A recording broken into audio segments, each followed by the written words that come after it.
discuss our personal reflections on the case Telephony Translations. So we're going to give our insights into the case. My personal opinion learning about the case has been that it shows me the sort of characteristics an entrepreneur should have, and it helps me with my own personal character when it comes to setting up my own business. I love to follow Dave's footsteps in terms of having that passion and vision, and in terms of being an entrepreneur, it shows you the challenge that you may face inside work and at your own home. So being able to balance family life and work is very important as an entrepreneur, and that's what I see, and that's something that I like to take forward. I also agree that the passion that Dave had was tremendous, and I'd also like to be passionate about my business. Also, the fact that he sought out the opportunities that he wanted. I want to do that as well. I don't want to just settle for anything. I want the opportunity that I go for to be something that I'm really interested in and that I'm very passionate about. Also, in the case, Dave went through so much heartache in his family life, and he managed to overcome those barriers. And that is something that we've all got to be, as entrepreneurs, we've got to be determined that no matter what, nothing is going to stop us in becoming successful in business. So adding on to what Karina's just said, I think that in as much as you are persistent and you are very passionate about your business, it's very important to not let that blind you.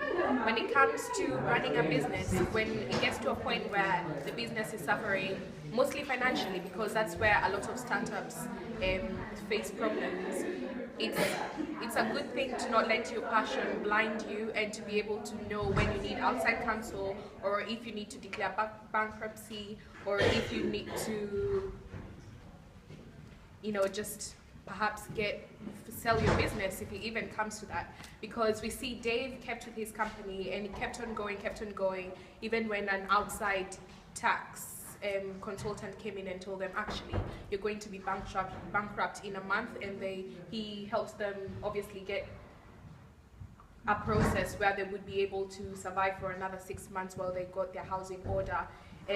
So I think it's important for an entrepreneur to not be in denial when your business kind of and that's effective decision making, and knowing when to make the right judgment calls as well.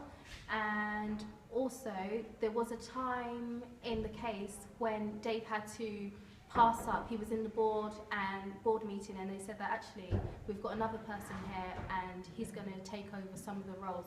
So knowing that it's not just about you, you can hire someone else as well. So complementary skills, so that you can get the best out of your business. If it's just you, you've got a lot of pressures, and it can be overwhelming. You need someone else to balance you. So where I might be good at something and she might be better at something else, and Dario might be better at something else, the more heads, the better it is. And as long as they're, viable, they can work together, then yeah, that's another thing about being successful. Leader on entrepreneurship. Thank you. Hope you enjoyed. Bye. Thank you.